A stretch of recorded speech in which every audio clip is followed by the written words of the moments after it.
What's good, LATD Nation? This is your boy Jay. We back in here with another video for y'all. Another The Boys Season 4 review for y'all. As of always, I got my partner in crime, Rodney, RG from the 843. Let's get into it, man. What'd you think of this episode first off? It was a far cry from what episode 6 was last week. I agree. I think it was a big improvement from what we saw, whatever that was. Oh yeah, no, that it was weird.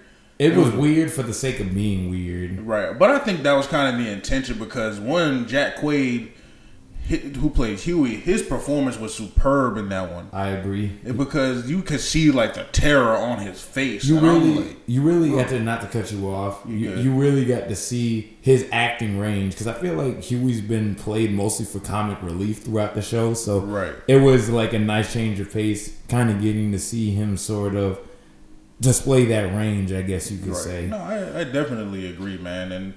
But this episode, like you said, it is a big improvement because in this one, how it starts, it starts off with like the puppeteering thing, you know. It's like a parody of song's been stuck in my head for the last day. Yeah, we won't get into the political aspect of that scene, but it's like a parody of like Avenue Q from Broadway and Sesame Street, called Avenue V from Gen V. Yeah. So if y'all know, y'all know. For sure. But I knew this episode was going to be on when you see Ryan in the shop. He said, "What's wrong? Antifa." I was like, oh yeah, no, they on one this episode. If we're starting up like this, bro, I almost fell on the floor laughing at that, bro. That was like, oh my gosh, these people here. Bags, they don't care this season. But yeah, that's how it starts off. But when it continues, it starts to show mother's milk or because as it said in the last episode, he's suffering from panic attacks and he wants to go with his family. It's at the point where he's telling everybody to leave. It's to a point to where he's like, it's reaching ground zero. Like it's getting to a point to where it's time to. You remember that point in Red Dead 2 where Arthur rolled back to the camp and everything. He was like, yeah, this is all pretty much done. Mm-hmm. He got everybody evacuated, whatever the case may be. Yep. Red Dead 2 review definitely coming one of these days. Definitely, sure, bro. One of my favorite games of all time. But anyway.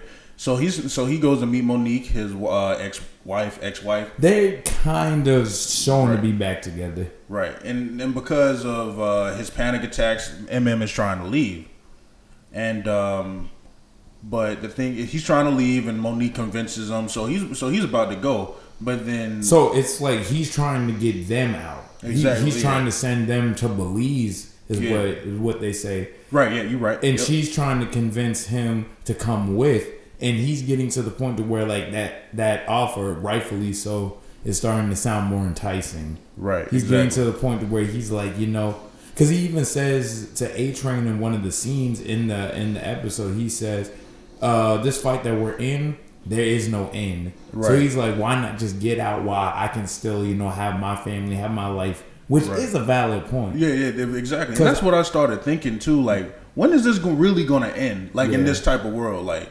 Of course, not talking about the show like season 5 wise. Like I get that, like that's when it's in. But when does a fight like this end? Because there's always going to be another Homelander. There's always going to be another Seven, really. Yeah. In some way, shape, or form. So it's like, when is this going to end? So I thought that was an interesting point that he made in there too. But like you said, A-Train shows up and he gives him a pep talk and tells him not to go because. I actually forgot why. Because he says something to the tune of, what did he say? I don't know. Low-key, I can't even remember. But he says something like akin to like, oh, the fight doesn't stop, because. Oh, you know what he did say? He said that you don't think that the Seven and Homelander aren't coming to Belize. Right. That's exactly what he said. That's what he said. Yep. Yeah. He's pretty much insinuating the fight don't stop. They're going to find you regardless. Vought will find you. Yeah, the fight. So basically the fight is going to continue regardless. Right. Kind of flipping Emmons' point back on him and saying that, yeah, basically, you're right, this fight isn't going to stop and is not going to stop just because you leave. Exactly. Is what he said. Exactly. Basically. Like, they'll always find you in some way, shape, or form. Speaking of that, later on in the episode, though, well, actually, let's talk about this first that leads up to it. Y'all know the Deep, right? Of course you know. We've been talking about him on the channel a whole bunch. The Deep has a interesting figure that he loves, right? That he's in love with. If you watch the show, you know it's an octopus. Name Ambrosius. Ambrosius, played by Tilda Swinton.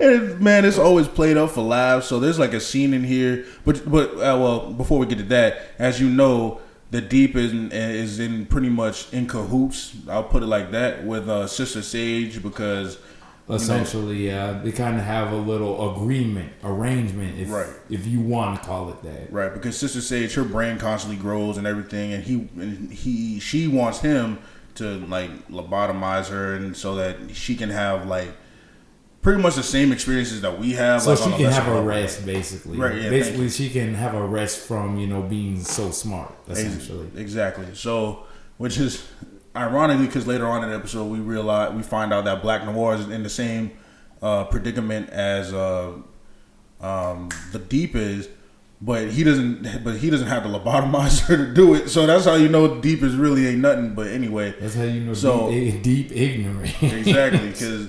But anyway, which we've been knew this. Deep is a joke, bruh. And I like that they keep playing on the fact that he's a joke. He's gonna always be a joke. There is no him kind of being taken for anything much more than a gag character at this point. Exactly. And then Ambrosius is starting to confess her love to him and everything. This is an octopus. Keep that in mind. Yes, exactly. So she's confessing her love for him and I love you so much. Blah blah blah. I'm like, bruh, like this is jokey. This is jokey, bruh.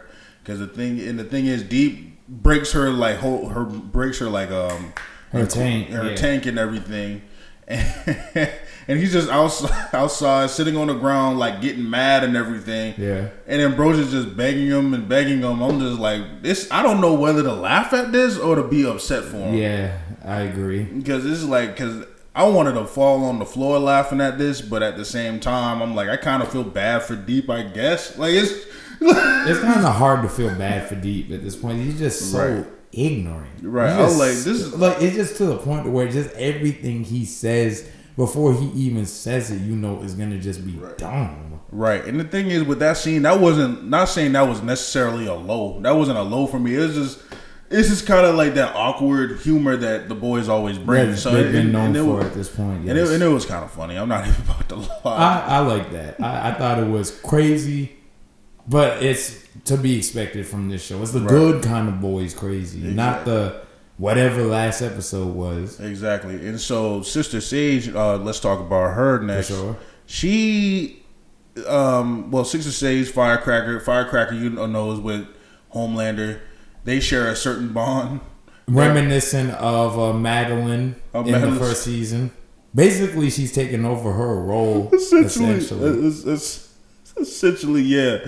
So they're all in cahoots together. She's convincing Homelander, stroking his ego, manipulating the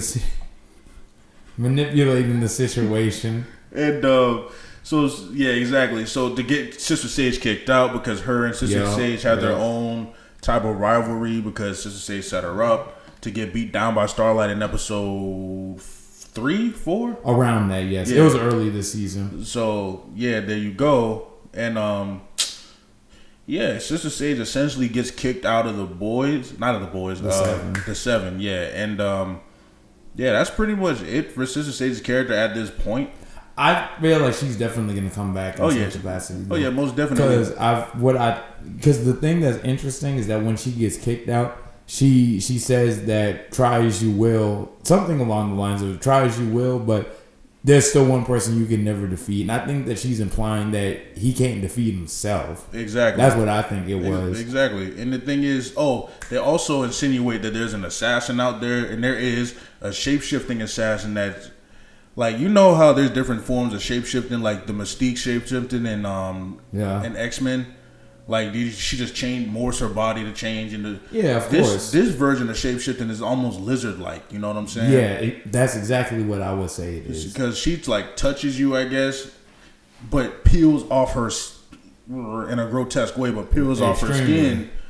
And she becomes somebody else. So I'm like, that's kind of cool, but kind of nasty at the same time. Exactly. So I was very grossed out by that, but it's like that's a cool concept for shapeshifting, though. Yeah, more realistic, quote unquote, or grounded, whatever you want to call it. Something like whatever you want to like.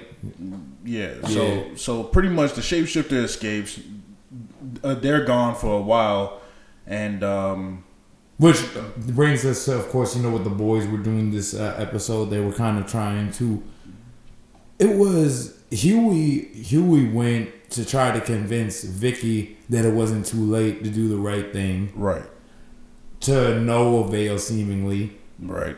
Meanwhile, Butcher reassumes command of the boys.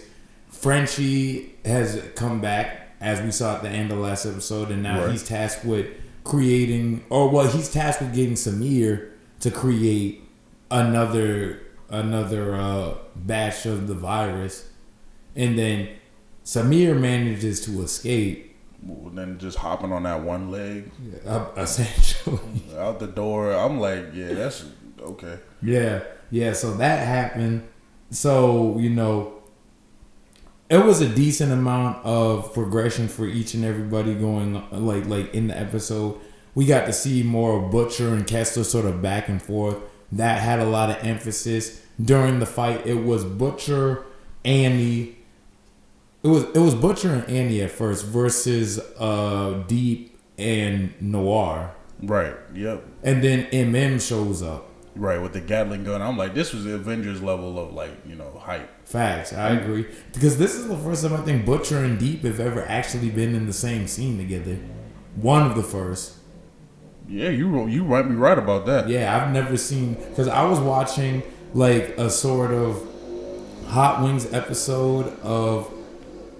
It was like a Hot Wings episode, and it was Anthony Starr and Chance Crawford, right? Who played Deep in Homelander respectively, and they were talking about like working with Carl Urban, and Chance mentioned that he's never really actually worked with Carl Urban like that. Like he's never actually been around him and done any scenes with him like that. Right? Because you're right. This is probably the first time they really even been in a scene together, and you wouldn't be able to tell because initially they play off of each other so well. Exactly. And my thing is, initially Annie's getting beat down by the Deep. I'm like, come on, Annie, don't do this, beat the brakes off this dude, and she does, yes. And I'm like, and then at the end of the fight, Butcher wants to off him, and I'm like, yeah, do it, please, like ain't nobody gonna miss him. Nobody gonna miss him. Ain't nobody gonna miss him, but yeah. So further along in the episode, we see that they're all sitting at a bar. This is about the end of it. They're all sitting at a bar. They're talking about what's next, how to find the assassin, right? Yeah. And then a lady comes up and hugs Starlight. Gets a selfie with her. Well, yeah, that too. Gets a selfie with Starlight and everything, and they go back, and then everything's crystal clear. Butcher and Joe Kessler start going back and forth again about Ryan, and Ryan is being telecasted, whatever you want to call it, right, for the Christmas special, the Antifa special, yeah, basically. So and Ryan pretty much puts his foot down and says that he doesn't want to be like what Homelander's trying to make him, Yeah. Like there's even a scene in here, scene earlier where he has a whole bunch of gifts, but the one gift that stands out to him is from Butcher, of a picture of Butcher himself, Becca, and Tara, Butcher's English bulldog, and it just shows you that Ryan has a whole bunch of toys. He has a whole bunch of gifts from different people. He has everything that a kid in that age would want. Exactly, but the thing is, what he wants more than anything is just a stable home in life. That's what they insinuated. At least that's what I took from that scene. I agree. And so They're sitting at the bar, Joe Kessler, and Butcher. Ryan puts his foot down, like we said. He doesn't want to be what they're trying to make him and everything like that. He wants to be a genuine hero, and Butcher is happy for him and tells Joe, like, see, this is why I have faith in the kid. But faints. Yep, faints in the middle of the bar. And so Butcher is getting worse and worse, exactly, episode by episode. But here's the thing about Joe, though. We don't see Becca though, but we see Joe. They're hinting that Joe's going to take over his body, kind of like how he did with Ezekiel. Ezekiel, is that his name? Ezekiel, the stretch guy. Yeah, because now that you mentioned that, they haven't done anything with that ever since that episode. Well, yeah, they did. They insinuated something in episode 5 when they're on the farm. When Butcher sees that bunny with the temp that had the temp V in them, and then tentacles was coming out of it. This sounds very grotesque when I say it out loud. But that's the boys for you. Yep. But yeah, they insinuate something like that is going on with Butcher. So I'm thinking, like, could that be the same thing mixed with the temp V? Do you think it's like he's gonna die, or do you think he's just gonna get taken over? I think he's gonna get taken over. That's what I'm thinking, because you already know Joe Kessler. Joe is the bad side. He wants to see all soups die. Yeah, Joe is the evil, like the evil side of Butcher. Right. He's kind of like Johnny Silverhand from Cyberpunk 2077, one of our favorite games of all time. Yes, sir. Literally just came from playing it. A matter of fact, I still got the PS5 on right now. There you go. So that's how you know. Almost 30 hours in. Ain't counting. Shoot. You should see my hour record. But anyway, so yeah, that's essentially what's going on with Butcher. And I think Butcher might have like a Venom type thing, tendril thing going on for as far as his powers, because maybe that's what I'm assuming because of the tentacles that we saw in episode 5 with the rabbit. So we'll see. But you already know Joe Kessler, he just wants to see every soup die. Like kind of like the comic version of Butcher. He's the worst of who Butcher is. Exactly. Yeah, exactly. He's the worst aspect of who Butcher is, and Becca's the best aspect. So yeah, exactly. Which that makes perfect sense. Exactly. So to wrap up the episode itself, they go back home. Huey and Annie, or Huey and Starlight, and Starlight puts on her old super suit that you saw in seasons 1 and 2. Yeah. Well, mostly just season 1, but season 1, 2, 3, just her old super suit, you get it. So, but earlier in the episode though, she says that she doesn't want that suit anymore.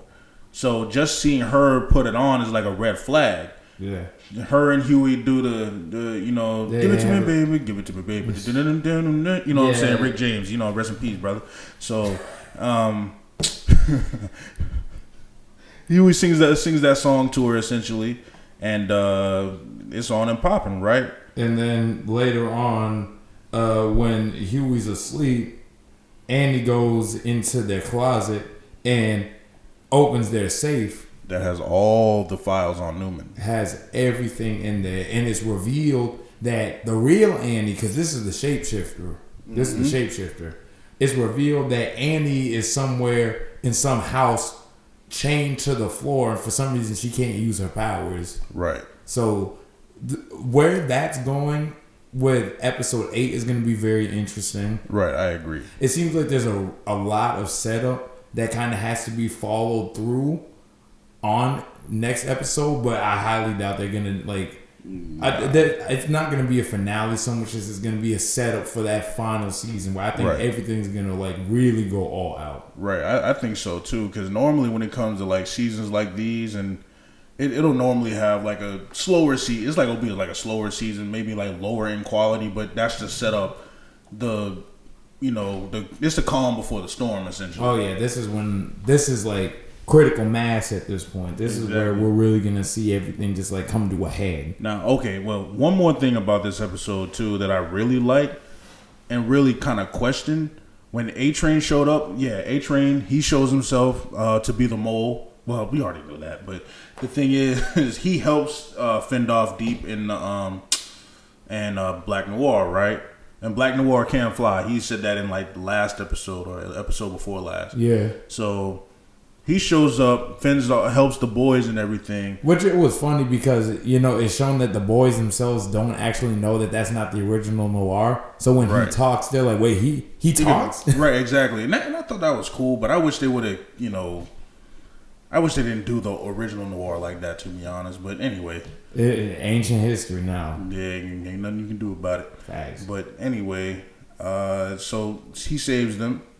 And then now he's on the run, outed as well, maybe not on the run, because if he told MM everything about that, saying that there's no way he can just be free like that, or that the VADA always find him, he cuts out his tracking chip. But I think A-Train will be back. Yeah, he's gonna come back. I don't think he's done. I mean, because it's mentioned. Ashley mentions that he cut out his tracking chip and his family's gone, so he was able to get them somewhere safe. But I'm sure A-Train is going to come back to finish the fight. I don't think he's done because A-Train, that heart-to-heart scene that he has with MM, he kind of talks about that kid that has saw him put MM on the stretcher. And he said that for once he didn't hate himself. So now I think that with A-Train having experienced that, he wants to finish the mission. Right, exactly. I don't blame him. It's redemption. It's basically he's basically where Maeve was by mid to late season 3.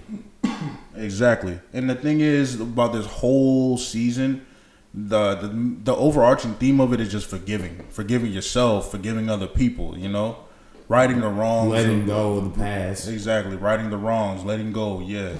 So it's that's one thing I really did like about this whole season. This whole season is the fact that it just tells you how you can forgive yourself, how you can make amends with things that you may have been, with things that you may have done in your life. So making peace with the mistakes that you made and just learning how to be better, which is ultimately why I think as far as Butcher, because I remember earlier when this season first started, we were asking each other whether or not we think that Butcher is going to be redeemed or not. That's why I think Butcher, in the end, is going to find redemption in one way, shape, or form. Right. May not necessarily be the most happy ending per se, but I think it's going to be a satisfying conclusion to his story. Like a Walter White thing at the end of Breaking Bad. Yeah, I think he's going to find redemption, but I don't necessarily expect him to be raising Ryan or anything, tomb or free. Because I wouldn't say that would betray the show, but I think that it would make more sense for Butcher to kind of go out, having done what it is he wanted to do. Maybe, I don't know if he's going to spare Homelander, because I don't believe Homelander is going to be alive by the end of the series. Right. God willing. Right. Homelander got to go. I don't believe Homelander is going to be alive, but I don't know if I believe that Butcher is going to be one to kill Homelander. Right. But, because it's it's really going away from that direction of Butcher just wanting to kill Homelander, but now it's more like he just wants to save Ryan. Yeah, that's what it seems like. He's not as angry in this season because, one, he's on death's door, and two, Ryan has kind of softened his heart. Right, exactly. And like I said, man, A-Train, one of my favorite characters right now. Yeah, sure. I hope this all works out in the end. I can't wait till the next episode. Same. But yeah, that's all I got. This episode for me was probably I'll give it a solid 8. It was smooth. It was a return to form. Mm-hmm. Yeah, definitely. I would agree. Yes, sir. Well, with that's all you got, bro? Yeah, that's all I got. Well, with that being said, I've been Jay. And this has been Rodney. And we're LATD, man. Y'all look at the details, y'all. Peace.